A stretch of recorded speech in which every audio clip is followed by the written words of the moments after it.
Bonjour à tous et bienvenue sur cette première vidéo dédiée à la maintenance et je suis très heureux d'accueillir aujourd'hui Olivier Youmbi qui va discuter un petit peu avec nous de qu'est-ce qu'il fait, c'est quoi son rapport avec la maintenance, qu'est-ce qu'il fait dans son entreprise. Donc déjà tout d'abord pour commencer, Olivier, je te souhaite la bienvenue. Ah, merci beaucoup, Jonathan. Alors, c'est un plaisir de participer à cette idée-là et je suis très honoré d'être le premier à qui tu fais cette interview. C'est très super. Merci. Bah, ça me fait aussi plaisir. Alors, nous, on s'est découvert sur LinkedIn, hein, j'ai vu un post à toi. Et suite à ça, on a pu discuter un petit peu. Et j'avais très envie d'en savoir plus. Je t'avoue que ton post a éveillé ma curiosité. Et donc, par le biais de cette interview, tu vas pouvoir nous expliquer un petit peu c'est quoi ton lien avec la maintenance et justement, qu'est-ce qui se cache derrière ce post. Pourquoi tu as créé, toi, cet outil dont on va parler dans cet épisode. Alors, pour commencer, je te propose, Olivier, de te présenter. Voilà, qui tu es et dans quelle entreprise tu travailles. C'est quoi ta fonction dans cette entreprise? Ah, ok, super. Alors, pour ceux qui ne connaissent pas, je m'appelle Olivier Youmbi. Je suis originaire du Cameroun et actuellement je travaille au Sénégal dans dans une industrie spécialisée dans le, le conditionnement des boissons gazeuses et non gazeuses. C'est une industrie agroalimentaire. Et à la base, je suis ingénieur automaticien. Donc, j'y suis actuellement en service en tant que superviseur de maintenance. Et voilà. Ça fait pratiquement 5 mois que je suis là. Et ça se passe plutôt bien. Ça se passe plutôt bien. Excellent. Alors, c'est quoi un superviseur de maintenance? C'est quoi ton rôle? Alors, le superviseur de maintenance, il a pour rôle de se rassurer que toutes les opérations de maintenance sont effectuées. Et parfois, à la limite, c'est lui qui a la responsabilité de mettre sur pied les plans de maintenance. Il doit se rassurer que chaque opération est bien effectuée par les maintenanciers ou les techniciens du terrain, de vérifier, ils coordonnent les travaux et il se rassure également du bon fonctionnement de la démarche TPM sur le terrain. Donc voilà, en gros, il est aussi responsable de certaines maintenances ou pas de machines liées à l'automatisme. Comme je vous ai dit, je suis automaticien à la base. Donc j'ai aussi cette responsabilité de m'intéresser à tout ce qui est automatisme sur le terrain. Donc en gros, voilà, il a une équipe qui doit gérer et superviser. Voilà. D'accord. Donc, toi, à la fois, tu es un peu chef d'équipe et tu as une vision globale de tout ce qui se fait au niveau maintenance et tu t'assures que tout se fonctionne bien. C'est ça, un petit peu? Très bien, en résumé, ouais. Donc on a bien compris que tu as un rôle clé dans l'entreprise au niveau maintenance. Et j'aimerais qu'on approfondisse un petit peu ton lien avec la maintenance. Euh, Moi, comme je disais tout à l'heure, je t'ai découvert sur LinkedIn avec un post que tu as fait dans lequel tu montrais que tu as créé une GMAO. Alors, pourquoi tu as eu besoin de créer une GMAO personnalisée pour ton activité? Alors, très belle question, merci. Et ça me fait plaisir de parler de ça. Alors, tout de suite, quand on est arrivé, il y avait ce souci avec la gestion des pièces de rechange. Il n'y avait vraiment pas eu suivi derrière.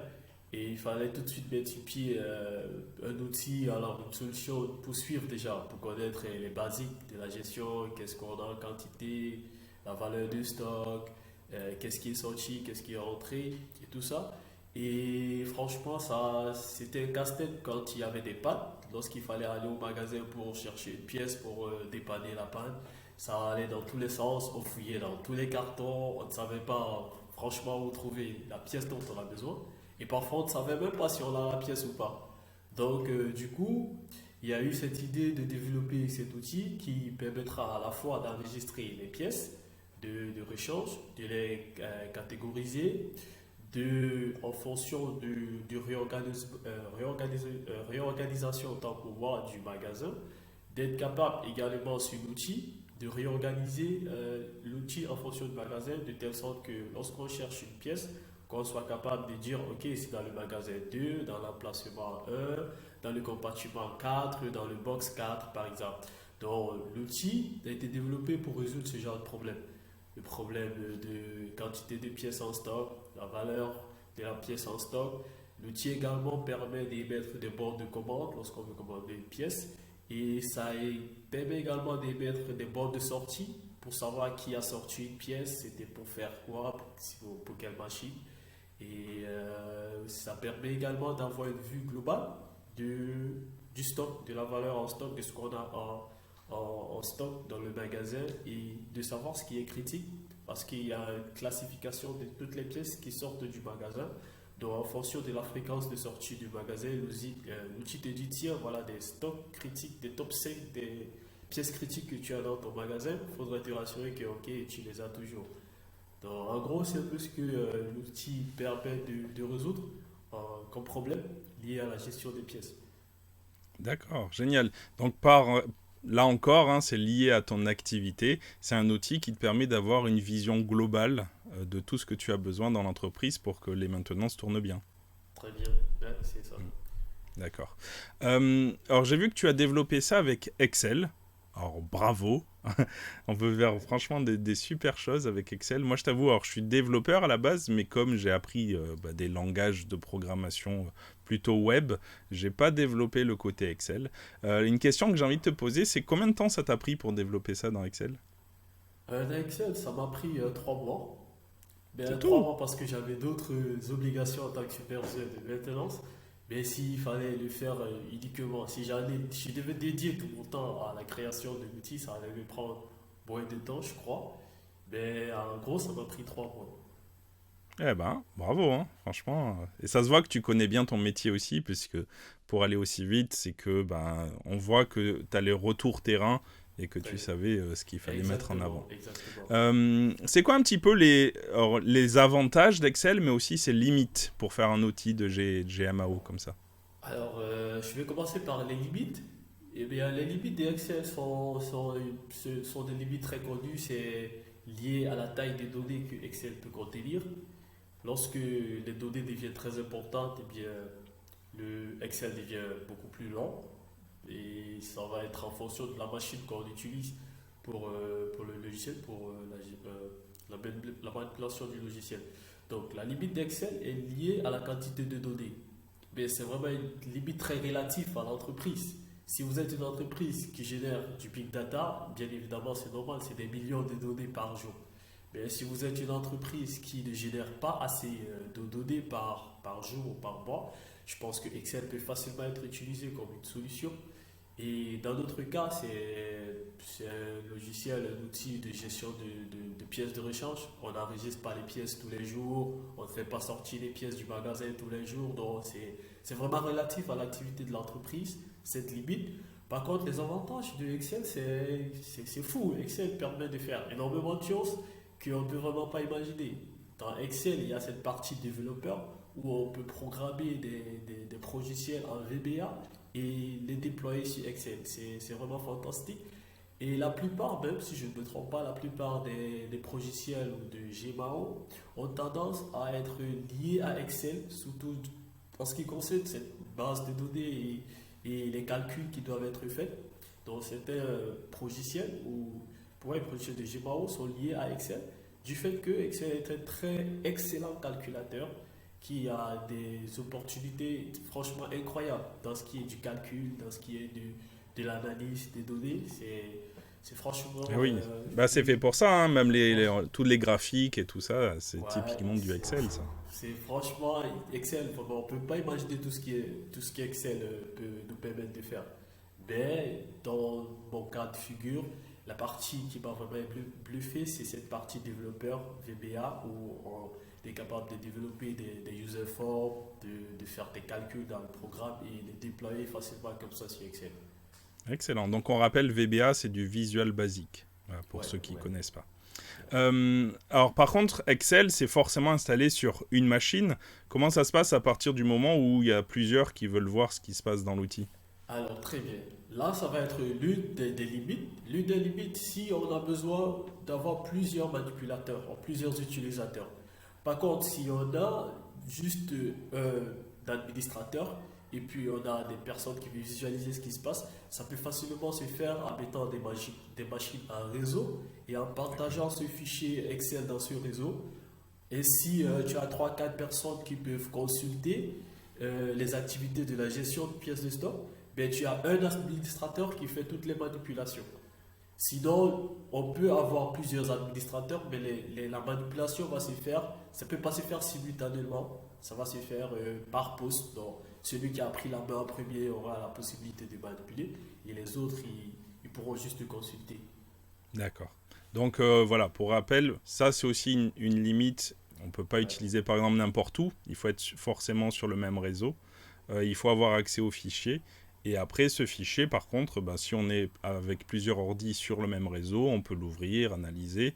Mais ça va être limité en local. Il n'y a pas de cloud, j'imagine. Ouais, par cloud. D'accord. Mais c'est pas grave, franchement, c'est un super travail que tu as fait. Moi, ça m'a bluffé. Et j'ai vu, d'après le nombre de réactions, que ça intéressait beaucoup, beaucoup de personnes. Franchement, bravo. J'avais envie qu'on en parle parce que c'est vrai qu'on n'y pense pas souvent, mais Excel, ça, c'est limite, mais ça aussi, c'est force. Et franchement, pour une certaine utilisation, c'est adapté. D'ailleurs, j'aimerais te poser une question. Suite au post que tu as fait, ça a été quoi les retombées un petit peu? Est-ce que j'ai vu qu'il y a des personnes qui ont envoyé leur email pour avoir l'outil, etc.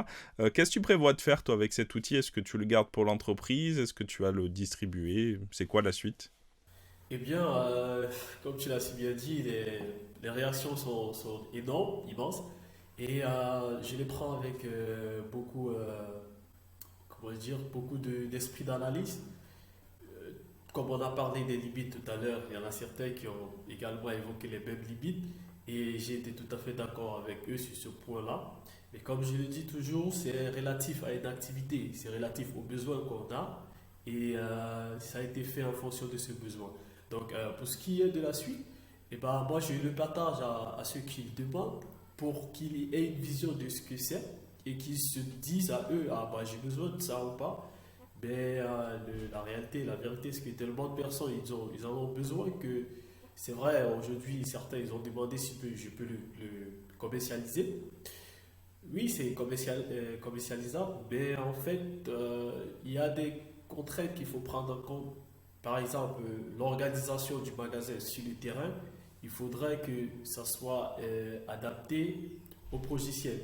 Donc du coup, s'il faut le commercialiser, il faut avoir des échanges avec le client pour lui dire, ok, dis-moi comment est-ce que ton magasin il est organisé sur le terrain pour que dans le logiciel, on puisse faire des ajustements. C'est D'accord. commercialisable, mais ça doit être commercialisable, ça doit être commercialisé avec des ajustements du terrain du client. D'accord. Donc, Donc il faut un peu de coaching et d'adaptation pour très répondre aux bien. besoins de chaque client. Voilà, exactement. Exactement. Excellent. De toute façon, dans les ressources, hein, en description, vous retrouverez contact LinkedIn d'Olivier. Comme ça, ben, vous pourrez le contacter. Et si vous avez des besoins, il se fera un plaisir d'échanger avec vous. Merci beaucoup, Olivier. C'était vraiment très intéressant et bravo encore pour ce que tu as fait. Ce logiciel en relativement peu de temps avec Excel. Euh, J'aimerais te poser une autre question. Le conseil de l'invité, j'aime bien cette partie, moi. Quel conseil, alors un ou plusieurs, hein, quel conseil toi t'aimerais donner aux professionnels de la maintenance? Alors c'est assez libre, vas-y. Ah, super, merci. Ah, merci de me permettre de donner des conseils. Alors, moi, ce que je pourrais dire aux professionnels de la maintenance, c'est que aujourd'hui, il n'y a pas de maintenance sans GMAO. C'est carrément inimaginable parce que vous ne pouvez pas à la fois, un exemple très simple, avoir dans votre tête toutes les opérations de maintenance avec les différentes dates pour lesquelles ces opérations doivent être effectuées. C'est carrément impossible. Eh Donc, le oui. conseil que je peux vous donner ce matin, c'est franchement, il faudrait vous aménager à vous octroyer un logiciel de GMAO pour vous faciliter votre tâche de maintenancier ou alors de responsable de maintenance. Excellent. Merci beaucoup, Olivier. Ça m'a fait vraiment plaisir d'échanger avec toi. Et bah, je vous dis à tous à très bientôt dans la prochaine vidéo de cette série dédiée à la maintenance. Au revoir. Ok. Allez, merci, au revoir.